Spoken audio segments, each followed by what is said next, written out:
Hi, I'm Lisa Schmit from In the Zone Agility, and today I'm going to talk to you about lead out discriminations and your position and your pressure.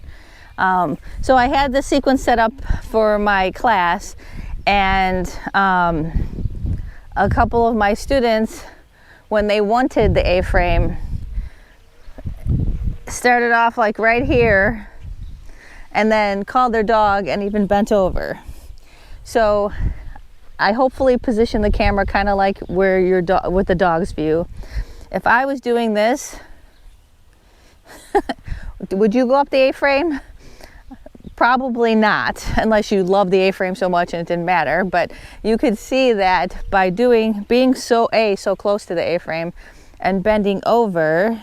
So even if I was facing this way and I'm still bending over, I'm still applying a lot of pressure to the dog. Okay, so if you apply a lot of pressure here, even if you're back here, not even on top of the A-frame, being this close puts a lot of pressure on your dog, okay? If you even just step like 2 steps farther away, it gives the dog more space to do the obstacle that you want, okay? If I want the tunnel, I'm going to face the tunnel. I'm going to look at the tunnel, and I want to apply pressure to get my dog to the tunnel. If I want the A-frame, I don't want to apply pressure to get my dog to move away from me. I want my dog to drive straight. And so I want to release the pressure and not have so much pressure. I want to be away from them a little bit so that they can go up the A-frame without feeling like I'm right on top of them. Good boy. So when you lead out and you have a discrimination in the beginning, try not to put too much pressure on your dog when you want them to take the inside obstacle. When you want them to take the outside obstacle, then you're ready to apply pressure and push them out. So when you want the outside obstacle, you're applying pressure. And when you want the inside obstacle, make sure you're not putting too much pressure on them laterally. Give them space to move forward, drive straight.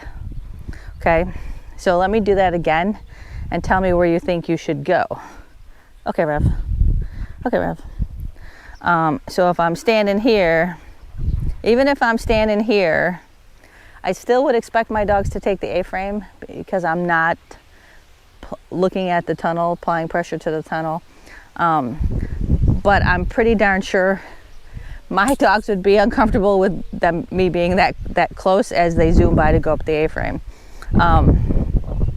Especially don't do this, because the moment you bend down, you're applying pressure, okay?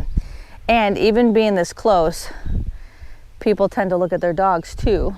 So, and then you look at your dog and you watch them, and as you watch them, I gotta do it, you're watching them, you kind of point that way a lot sometimes. I mean, obviously not everybody does this, but these are things I see commonly. So people would do, okay, and they move, and as they move and they're watching their dogs, like I'm applying pressure to go to the tunnel. Like when I want the inside obstacle, I want them to go in a straight line, boom, straight. And so I don't want to apply any kind of pressure to push them off their straight line. And so ways of doing that is to bend over, be too close, look at them. Because when you look at your dogs, you a lot of times open up your shoulders too. So if I'm doing this and I go to look at my dog, I open up my shoulders. So even if my feet, my hips, and I'm moving this direction, by looking at my dogs, I'm opening up my shoulders and applying pressure to go this way. So it's a crapshoot for the dog. Whichever one they like, they'll do. Whichever one they've been rewarded most often, they'll do. So anyway, so lateral distance is a lot helpful here. If you move yourself off a little bit, give them pressure, stay on the straight line when you want the straight line, apply pressure, push out when you want the outside obstacle. So I hope that was helpful. If you want to learn some more tips, join my In the Zone Agility Facebook group. Check out my website, In the Zone Agility. Check out my online classes and seminars.